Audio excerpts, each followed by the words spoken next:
International relation जो हैं इससे क्या मुराद है और उसकी नोयत क्या है। तो कई अहम मामलात के ऊपर बात भी होगी और साथ साथ जो है मुख्तलिफ MCQs जो हैं वो भी ज़ेर बहस आएंगे। आइए इस वीडियो का बाकायदा आगाज़ करते हैं। फर्स्ट MCQ है, who used the term international relations in 1718 first time. There are 3 options, Karl Marx, Rousseau, none of these. तो पहला MCQs है कि 1780 के अंदर जो है सबसे पहले इंटरनेशनल रिलेशन की टर्म जो है वो किसने इस्तेमाल की है। तो 3 ऑप्शन इसमें दिए गए हैं, Karl Marx, Rousseau, none of these. तो इन तीनों में से कौन सा ऑप्शन दुरुस्त है। तो यहाँ पे जो दुरुस्त ऑप्शन है वो है नन ऑफ दीज, क्योंकि इंटरनेशनल रिलेशन की जो टर्म है सबसे पहले जर्मी बेंथम ने इस्तेमाल की, जो कि जिसका तल्लुक़ बरतानिया के साथ था। वो एक अंग्रेज़ पॉलिटिकल फ़िलासफ़र था और उसने सबसे पहले जो है इंटरनेशनल रिलेशन की टर्म इस्तेमाल की थी। तो यहाँ चूँकि उसका ऑप्शन नहीं है तो लिहाजा यहाँ पे दुरुस्त ऑप्शन आएगा नन ऑफ दिस। नंबर 2 है, an international system having only one super power is called unipolar system, bipolar system, multipolar system. तो हैविंग ऐसा पॉलिटिकल सिस्टम जिसमें एक जो है वो सुपर पावर हो, ऐसा आलमी निज़ाम जिसमें एक सिंगल जो है वो सुपर पावर हो, उस आलमी निज़ाम को क्या कहते हैं। There are 3 options, unipolar system, bipolar system और मल्टीपोलर सिस्टम। तो ऐसा आलमी निज़ाम जिसमें एक सुपर पावर हो तो उसको जो है वो यूनिपोलर सिस्टम कहा जाता है। तो दुरुस्त ऑप्शन है यूनिपोलर सिस्टम। जबकि ऐसा आलमी निज़ाम जिसमें 2 सुपर पावर हों उसको बाईपोलर सिस्टम कहते हैं, और जिसमें 3 या 3 से ज़्यादा जो है सुपर पावर हों उसको मल्टीपोलर सिस्टम जो है कहा जाता है। तो अभी तक जो है दुनिया के अंदर इन तीनों में से 2 निज़ाम कायम हुए हैं। दूसरी जंग अज़ीम के बाद से लेकर 1990-91 तक जो है, फ्राम 1945 टू 1991। तो यहाँ पे बाईपोलर सिस्टम था जिसमें USA और USSR जो है उन्होंने 2 सुपर पावर का रोल अदा किया था। और फिर जब 91 के अंदर जो है जो रशिया है, USSR जो है, जब वो इंतशार का शिकार हो गया और उसका ज़वाल आ गया, तो फिर उसके बाद से लेकर अब तक जो है America as a single super power अपना किरदार जो है अदा कर रहा है। लिहाजा 1990 और 91 के बाद से लेकर आज तक जो है दुनिया के अंदर यूनिपोलर सिस्टम है, क्योंकि इसमें सिर्फ अमेरिका वाहद दुनिया की सुपर पावर के तौर पे अपना किरदार अदा कर रहा है। नेक्स्ट है, BBC stands for Brazil broadcasting corporation, Bangladesh broadcasting corporation, British broadcasting corporation. तो BBC जो है एब्रीवेशन है, तो आपने बताना है कि इसमें से कौन सी एब्रीवेशन दुरुस्त है। Brazil broadcasting corporation, Bangladesh broadcasting corporation, British broadcasting corporation. तो इसका दुरुस्त जवाब है ब्रिटिश ब्रॉडकास्टिंग कॉरपोरेशन। ये बरतानिया की एक न्यूज़ एजेंसी है जिसको दुनिया भर के अंदर जो है उसकी गैर जानबदारी की वजह से जो है बड़ी शोहरत हासिल है। नेक्स्ट है, ओपेक इज़ ए OPEC, ये भी एब्रीवेशन है। OPEC is a Oxford organisation, petroleum organisation, oxygen organisation. यानी ओपेक जो है वो किस किस्म की या किस नोयत की जो है ऑर्गेनाइजेशन है, what is the nature of OPEC. तो वो उसका दूसरा ऑप्शन है पेट्रोलियम ऑर्गेनाइजेशन। तो ओपेक जो है आप ये भी नोट कर लीजिएगा, organisation of petroleum exporting countries. OPEC means organisation of petroleum exporting countries. तो ये दरअसल उन ममालिक की बैनुल-अक़वामी तंजीम है जो पेट्रोल जो है वो एक्सपोर्ट करते हैं। तो जहाँ पे पेट्रोल की पैदावार होती है, ऑयल की पैदावार होती है, उन मुल्कों के पर मुश्तमिल जो है ये एक बैनुल-अक़वामी तंजीम है। और ये जो है वो organisation of petroleum exporting countries. Next है, a war between factions within a state is termed as guerrilla war, total war और सिविल वार। तो ऐसी जंग जिसमें किसी भी रियासत के अंदर जो मुख्तलिफ उसके जत्थे हैं, मुख्तलिफ फ़िरके हैं या मुख्तलिफ ग्रोह जो हैं वो आपस में लड़ना शुरू हो जाएं, तो ऐसी वार को क्या कहते हैं। There are 3 options, guerrilla war, total war, civil war. तो इसका दुरुस्त जवाब है सिविल वार। सिविल वार जो है दरअसल एक ऐसी जंग होती है, ऐसी जो है वो अफरा तफरी का दौर होता है, ऐसी खाना जंगी होती है जिसमें किसी रियासत के मुख्तलिफ ग्रोह जो हैं वो मजहबी ग्रोह हो सकते हैं, वो सियासी ग्रोह हो सकते हैं, वो लिसानी ग्रोह हो सकते हैं, कल्चरल हो सकते हैं। तो वो आपस में जो है एक दूसरे के ख़िलाफ़ लड़ना शुरू कर दें, एक दूसरे को जो है ख़त्म करने के लिए मुख्तलिफ़ कार्रवाइयाँ शुरू कर दें, तो ऐसी जंग जो है उसको सिविल वार का नाम जो है वो दिया जाता है। नेक्स्ट है E.H. Carr is often viewed as one of the key theorist. तो E.H. कार जो है is often viewed as one of the key theorist. तो E.H. कार जो है उसका शुमार किस किस्म के सियासी मुफक्रीन में होता है, या कौन सी मशहूर थ्योरी जो है वो E.H. कार के नाम से मनसूब है? Idealist, realist, pluralist. तो इसका दुरुस्त जवाब है रियलिस्ट। तो E.H. कार जो है जो कि एक बरतानवी पॉलिटिकल सियासी मुफक्र है, तो E.H. Carr is often viewed as one of the key realist theorist. तो उसका ताल्लुक जो है वो रियलिस्ट स्कूल ऑफ थाट के साथ है। नेक्स्ट है a cruel and unjust rule of power is called democracy, aristocracy, tyranny. तो एक ऐसा निज़ाम जिसमें जुल्म पर मबनी हो, नाइंसाफ़ी पर मबनी हो, इस्तेहसाल के ऊपर मबनी हो, तो ऐसा आलमी निज़ाम जो है, ऐसा निज़ाम जो है क्या कहलाता है? एक rural and unjust rule of power is called. तो ऐसी ताकत जो जुल्म, जबर और नाइंसाफ़ी के ऊपर जो है मबनी हो, जो नाइंसाफ़ी के ज़रिए हुकूमत की जा रही हो, तो ऐसे निज़ाम को क्या कहेंगे, या वो हालत क्या कहलाएगी? डेमोक्रेसी, अरिस्टोक्रेसी और tyranny. The correct answer is tyranny. Tyranny जो है बेसिकली एक बिगड़ा हुआ निज़ाम हुकूमत है जिसमें ताकत के ज़ोर पर जुल्म और जबर के ज़रिए जो है हुकूमत की जाती है, और रियासती कवानीन को, इंसाफ पसंदी को जो है यकसर नज़रअंदाज कर दिया जाता है। नेक्स्ट है the end of strained relations between states is called as cold war, detente, deter. तो the end of strained relationship among states is called as, रियासतों के दरमियान जो कशीदा तल्लुकात होते हैं, रियासतों के दरमियान जो कशीदगी होती है या बदइतमादी होती है, उसका ख़ात्मा जो है वो क्या कहलाता है? उसको कोल्ड वार कहते हैं, डिडेंटे कहते हैं, या डेटर कहते हैं। The correct answer is detente. The end of strained relationship among states is called as detente. Next है the policy of extending the power and rule of the state beyond its boundaries is called. दोबारा देखिएगा, the policy of extending the power and rule of the state beyond its boundaries is called communism, imperialism और fascism. तो ऐसा निज़ाम जिसमें कोई रियासत जो है वो अपनी हदूद से बाहर जो है अपनी दायरा कार को, अपने इख्तियारात को, अपनी हुकूमत को अपनी हदूद से बाहर तक फैलाना चाहती हो, और ऐसी पॉलिसी इख्तियार करना चाहती हो जिससे उसका जो दायरा कार है वो उसकी हदूद से बाहर तक जो है असरअंदाज हो, और वो ताकत के ज़रिए दूसरी रियासतों के वसाइल पर कब्ज़ा करने की कोशिश करती है। तो ऐसा निज़ाम जो है या ऐसी पॉलिसी जो है क्या कहलाती है? कम्युनिज़म, इम्पीरियलिज़म या फाशिज़म। तो दुरुस्त जवाब है इम्पीरियलिज़म, साम्राज्यियत। तो इम्पीरियलिज़म से क्या मुराद है? साम्राज्यियत। The policy of extending the power and rule of the state beyond its boundaries is called imperialism, जिसको उर्दू ज़बान में साम्राज्यी निज़ाम कहते हैं या साम्राज्यियत कहते हैं। ये दरअसल एक ऐसा निज़ाम है जिसमें एक ताकतवर रियासत है वो कमज़ोर और गरीब रियासतें जो होती हैं, जो बैकवर्ड रियासतें होती हैं, उनका जो है इस्तेहसाल करती हैं, उनके वसाइल के ऊपर कब्ज़ा कर उनके ऊपर हुकूमत कायम कर लेती हैं, और इस तरह उनकी जो नाकामियाँ होती हैं या उनकी कमज़ोरियाँ होती हैं उनसे फ़ायदा उठाकर अपने मफादात का तहफ़्फ़ुज़ करने की कोशिश करती हैं। Ideology is which type of element of national power. तो आइडियालॉजी जो है वो जो कौमी ताकत है, जो नेशनल पावर है, उसके किस किस्म का एलिमेंट है? Tangible, intangible, none of these. The correct answer is tangible. तो मैं आपको बताता चलूँ कि there are two types of elements of national power. The first type of national power is called tangible, and the second element of the national power is called intangible.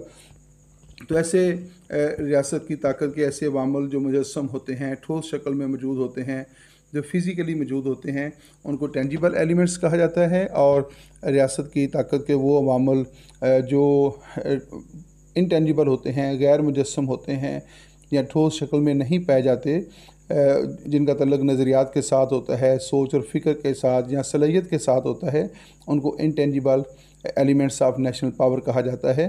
तो ideology जो है ये intangible element of national power के तौर पे शुमार होती है। Which type of diplomacy is also called as backward, as back channel diplomacy. Which type of diplomacy is also called as back channel diplomacy? Shuttle diplomacy, track 2 diplomacy, track 1 diplomacy. तो सवाल ये है which type of diplomacy is also called back channel diplomacy. तो diplomacy की कौन सी किस्म को जो है बैक चैनल डिप्लोमेसी भी कहा जाता है? तो उसका दुरुस्त जवाब है ट्रैक 2 डिप्लोमेसी।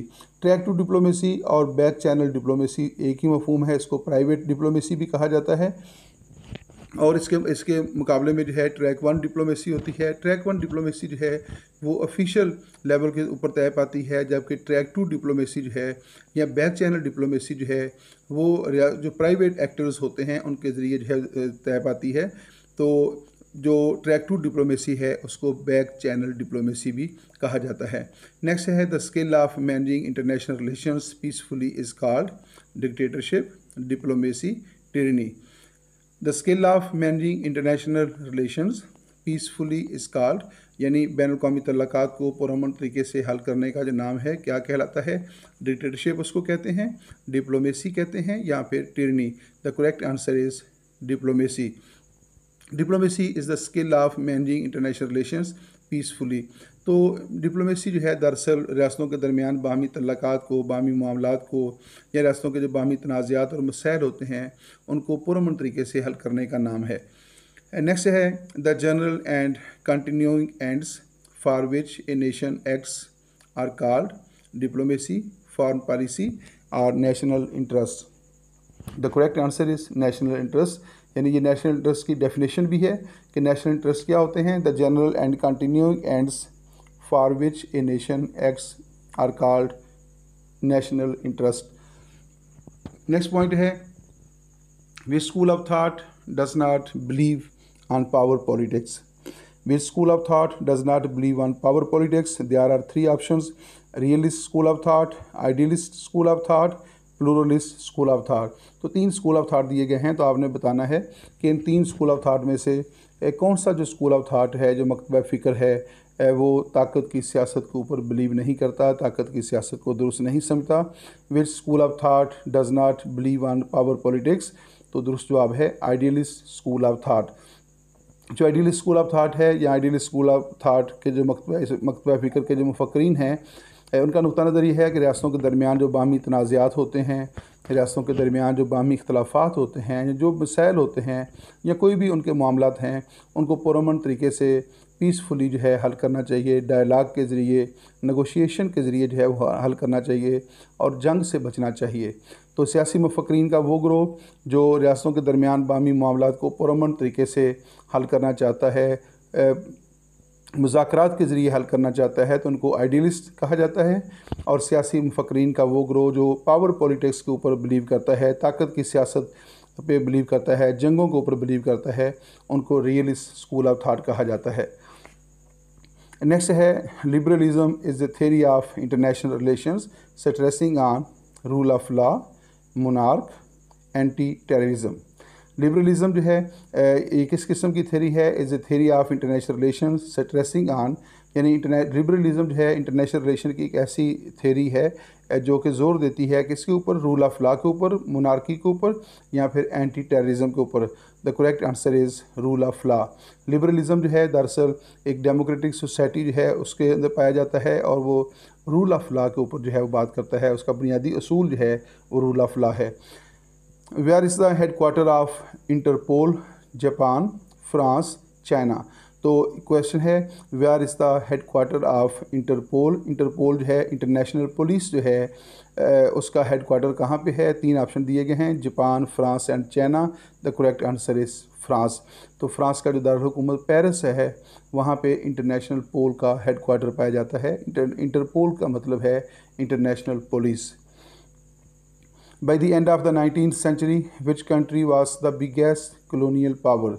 तो 19वीं सदी के तक जो है दुनिया की कौन सी रियासत जो है वो दुनिया की सबसे बड़ी कॉलोनियल पावर थी, साम्राज्यी ताकत थी, 9 आबादियात जो है उसने कायम कर रखी थी। तो 3 ऑप्शन दिए गए हैं, USA, UK एंड USSR। इसका दुरुस्त जवाब है UK। UK means United Kingdom, जिसको बरतानिया कहा जाता है। USA means United States of America and USSR means Union of Soviet Socialist Republic. तो 3 ऑप्शन थे। By the end of the 19th century which country was biggest colonial power. तो इसका दुरुस्त जवाब है UK यानी बरतानिया। Which was the premier of USSR at the time of Cuban missile crisis in 1962। 1962 के अंदर है जब क्यूबन मिसाइल क्राइसिस जो है उसने जन्म लिया और उससे आलमी सियासत जो है बुरी तरह मुतासर हुई। दुनिया जंग के दहाने के ऊपर जो है खड़ी हो गई थी। तो बताना आपने यह है कि उस वक़्त रशिया जो है उसके प्रीमियर कौन था, प्राइम मिनिस्टर कौन था। तो इसका दुरुस्त जवाब है खुर्शीव। पहला ऑप्शन है प्यूटन, दूसरा है गोरबाचूफ और तीसरा है खुर्शीव। तो दुरुस्त जवाब है खुर्शीव। खुर्शीव जो है उस वक़्त जो है बरतानिया जो USSR है उसका प्रेसिडेंट था और उसी के दौरे हुकूमत में जो है क्यूबन मिसाइल क्राइसिस जो है वो पैदा हुआ था। नेक्स्ट है the treaty of Westphalia was signed in 1618, 1638, 1648। तो ट्रीटी ऑफ वेस्टफालिया जो है जो इंटरनेशनल रिलेशन का बहुत अहम मौजू है उसके हवाले से है कि ट्रीटी ऑफ वेस्टफालिया कब साइन हुआ था। तो इसका दूसरा जवाब है 1648 में। दरअसल 1618 के अंदर जो है यूरोप के अंदर एक जंग जारी हुई। जो जंग जो है वो 30 साल तक जारी रही। 1618 में शुरू हुई और फिर 1648 में जो है उसका ख़ात्मा हुआ। और उस जंग के ख़ात्मे के बाद जो है यूरोपीय ममालिक के दरमियान जो है एक ट्रीटी तय पाया जिसे ट्रीटी ऑफ वेस्टफालिया कहा जाता है। German attacked on which country was the immediate cause of the WW2। WW means World War First, World War Second। तो ये सवाल ये है German attack on which country was the immediate cause of World War Second। तो किस मुल्क के ऊपर जो है जर्मनी ने हमला किया था जिसकी वजह से दूसरी जंग अज़ीम जो है उसका आगाज़ हुआ था। तो जापान है। ये जापान के स्पेलिंग में थोड़ी सी जो है वो गड़बड़ है, आप उसको दुरुस्त कर लीजिएगा। जापान है, फ्रांस है और पोलैंड है। The correct answer is Poland. तो German attacked on Poland which became the immediate cause of world war second. तो जब जर्मन की तरफ से जो है पोलैंड के ऊपर हमला किया गया था और यहीं से जो है वो दूसरी जंग अज़ीम जो है 1939 में शुरू हुई थी। When did China get back Hong Kong from UK। तो चाइना जो है उसने बरतानिया से जो है हांगकांग कब वापस लिया था। उसमें 3 ऑप्शन दिए गए हैं 1887, 1987, 1997, 2007। The correct answer is 1997। तो 1997 को जो है चाइना ने जो है अब हांगकांग जो है वो बरतानिया से वापस जो है वो लिया था। नेक्स्ट है the communist bloc was headed by which country during cold war. तो सर्द जंग के दौरान जो है जो दूसरी जंग अज़ीम के बाद शुरू हुई और उसमें 2 बड़े एक्टर थे USA और USSR। तो सवाल ये है कि ड्यूरिंग द कोल्ड वार जो है the communist bloc was headed by which country during cold war. तो दूसरी जंग अज़ीम के दौरान जो है जो कम्युनिस्ट ब्लॉक था उसको कौन हेड कर रहा था। तो उसमें 3 ऑप्शन है USA, चाइना एंड USSR। तो इसका दूसरा जवाब है USSR। तो उस वक्त दुनिया जो है 2 ब्लॉक में तकसीम हो गई थी, एक कम्युनिस्ट ब्लॉक था और दूसरा कैपिटलिस्ट ब्लॉक था। एक सरमायादार रियासतों का ब्लॉक था, एक इश्तराकी रियासतों का ब्लॉक था। तो जो कैपिटलिस्ट ब्लॉक था, सरमायादाराना निज़ाम का जो ब्लॉक था उसको अमेरिका जो है वह हेड कर रहा था और जो कम्युनिस्ट ब्लॉक था उसको रशिया जो है USSR जो है वो हेड कर रहा था। The book politics among nations was written by Morgenthau E.H. Carr Rousseau. Politics among nation was written by Morgenthau. तो ये मार्गनथ्यू की बहुत मशहूर तसनीफ़ है। लेकिन यहाँ ये भी बात आपने याद रखनी है कि मार्गनथ्यू का शुमार जो है रियलिस्टिक स्कूल ऑफ थाट में होता है और जिसने रियलिस्टिक स्कूल ऑफ थाट की वजाहत के लिए अपने मशहूर 6 निकात भी जो हैं पेश किए थे। डियर स्टूडेंट्स, यहाँ पे स्पेलिंग का थोड़ा सा मामला है। The book politics among nations was, ये वाज है और इसमें WAR लिखा हुआ है जो कि गलत है। तो आपने इसको ठीक कर लेना है, वास लिखना है इसको। तो ये S है, ठीक हो गया, WAS।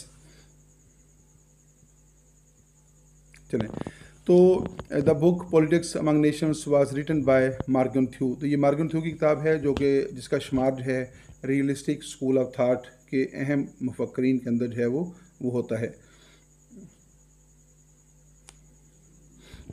नेक्स्ट है League of Nation came into being on, League of Nation जो है कब उसका क्याम अमल में लाया गया था? जनवरी 10 1918, जनवरी 10 1920, जनवरी 10 1922। द करेक्ट ऑप्शन इज़ जनवरी 10 1920। तो लीग ऑफ नेशन जो है जब दूसरी जंग अज़ीम का ख़ात्मा हुआ 1914 में, ये जंग अज़ीम शुरू हुई और 1918 में जंग अज़ीम का ख़ात्मा हुआ। और उसके बाद जो है 1919 में ट्रीटी ऑफ वेस्टफालिया तय पाया, ट्रीटी ऑफ वर्सल्स जो था 1919 में तय पाया। और उसके अगले साल जो है फिर 10 जनवरी 1920 को जो है लीग ऑफ नेशन जो है उसकी बुनियाद रखी गई थी। लीग ऑफ नेशन के क़याम का बुनियादी मकसद ये था कि दुनिया को दूसरी आलमगीर जंग की तबाहकारियों से बचाया जाए, लेकिन लीग ऑफ नेशन जो है अपना ये रोल अदा करने में नाकाम रही और 1939 में दूसरी जंग अज़ीम जो है उसका अगर दोबारा आगाज़ हो गया। नेक्स्ट है French revolution was occurred in 1688, 1789, 1917, 1949। तो जो फ्रेंच रेवोल्यूशन है वो कब रूनुमा हुआ? तो उसमें 4 ऑप्शन दिए गए हैं। तो दुरुस्त ऑप्शन उसका है 1789, 1789 के अंदर जो है फ्रांस के अंदर जमहूरी इनकलाब जो था वो रूनुमा हुआ था। 1789 में 1789 के अंदर ही जो है US से जो है उसका क़याम अमल में लाया आया था। और ये पहला ऑप्शन जो है 1688 वाला है 1688। तो याद रखिएगा कि 1688 को जो है बरतानिया में इनकलाब रूनुमा हुआ था जिसे ग्लोरियस रेवोल्यूशन कहा जाता है। और 1917 को जो है 1917 को जो है रशिया के अंदर जो है इनकलाब रूनुमा हुआ और जिसको कम्युनिस्ट रेवोल्यूशन कहा जाता है।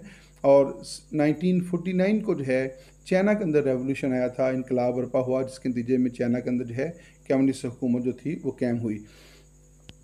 UNO came into being on, तो नेक्स्ट क्वेश्चन है UNO came into being on June 24 1945, August 24 1945, January 10 1920 और अक्टूबर 24 1945।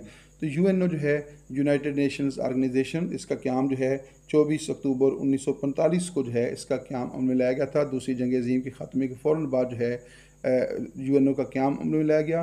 और UNO के क़याम का भी बुनियादी मकसद ये था कि आइंदा दुनिया को इस तरह की जंगों की तबाहकारियों से जो है बचाया जाए, और अगर रियासतों के दरमियान को ऐसे तनाज़ात पैदा होते हैं तो उसे UNO के प्लेटफार्म से हल करने की कोशिश की जाएगी। नेक्स्ट है bipolar system, cold war, nuclear weapons and star war are the features of interwar period post world war second ancient Greek era. सवाल ये है bipolar system, cold war, nuclear weapons and star war are the features of, कि ये जो मुख्तलिफ terms हैं जैसा bipolar system है, कोल्ड वार है, न्यूक्लियर वेपन्स हैं, स्टार वार है, तो ये किस दौर के जो है खसूसियात हैं, किस दौर के अंदर ये सारी चीज़ें पैदा हुई थी, किस दौर के अंदर बाईपोलर सिस्टम वजूद में आया, कोल्ड वार जो है लड़ी गई, न्यूक्लियर वेपन्स जो है उनके अंदर बड़ी तेज़ी के साथ जो है डेवलपमेंट होने लगी, स्टार वार जो है दुनिया के अंदर शुरू हो गई थी। तो ये जो दौर है इस दौर क्या कहलाता है? Inter wars period. तो मैं आपको बताता चलूँ कि इंटर वार्स पीरियड से मुराद है पहली जंग अज़ीम के ख़ात्मे से लेकर दूसरी जंग अज़ीम के आगाज़ तक का जो दौर है उसको इंटर वार्स पीरियड कहते हैं।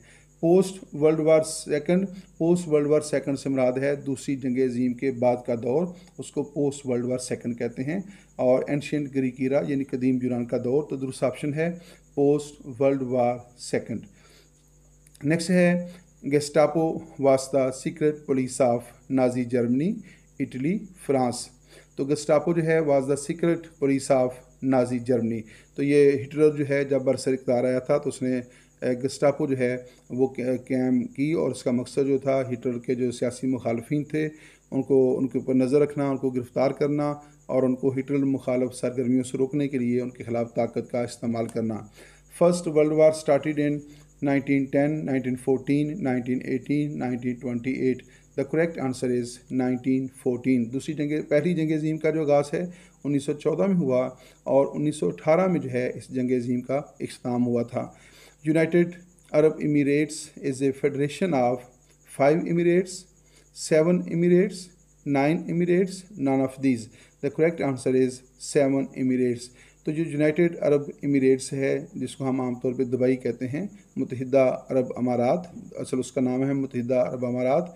United Arab Emirates is a federation of 7 emirates. तो उसकी जो 7 इकाइयाँ हैं जो यूनाइटेड अरब इमिरेट्स है। The head office of ICJ is located at Geneva, Paris, Hague, Washington. ICJ क्या है? International Court of Justice. ICJ International Court of Justice आपने बताना है। The head office of International Court of Justice is located at Hague. जो international जो UNO है उसके जो बाकी इदारे हैं सबके जो हेड क्वार्टर हैं वो अमेरिका न्यूयॉर्क में हैं, लेकिन जो इंटरनेशनल कोर्ट ऑफ जस्टिस है जो UNO का छठा बुनियादी इदारा है उसका जो सदर दफ्तर है उसके जो हेड क्वार्टर्स हैं वो हॉलैंड के शहर हेग में जो है वो कैंप किए गए हैं। ECOSOC ECOSOC has been established under chapter of UNO, chapter 10, chapter 5, chapter 15. The correct answer is chapter 15. तो ये जो ECOSOC है ये है economic and social council. UNO जो है उसके जो 6 बुनियादी इदारे हैं उसमें से एक बुनियादी इदारा जो है वो इकोनॉमिक एंड सोशल काउंसिल कहलाता है। तो UNO का ये इदारा जो है जो इकोनॉमिक एंड सोशल काउंसिल कहलाता है, इसका क़याम UNO के मंशूर के किस चैप्टर के ज़रिए अमल में लाया गया था? तो उसका दुरुस्त जवाब है चैप्टर 10। यहाँ पे इस डियर स्टूडेंट्स इस वीडियो का अख्ताम होता है। इसमें कम व बेश आपने 30 के लगभग जो है मुख्तलिफ MCQs देखे हैं और यहाँ पे इस बात की जो है इजाज़त दीजिएगा। अल्लाह ताला आपको हामी नासर हो। इस वीडियो के हवाले से अगर कोई क्वेश्चन हो तो आप कमेंट्स के अंदर जाकर जो है उस क्वेश्चन जो है पुट कर सकते हैं। अल्लाह हाफिज़।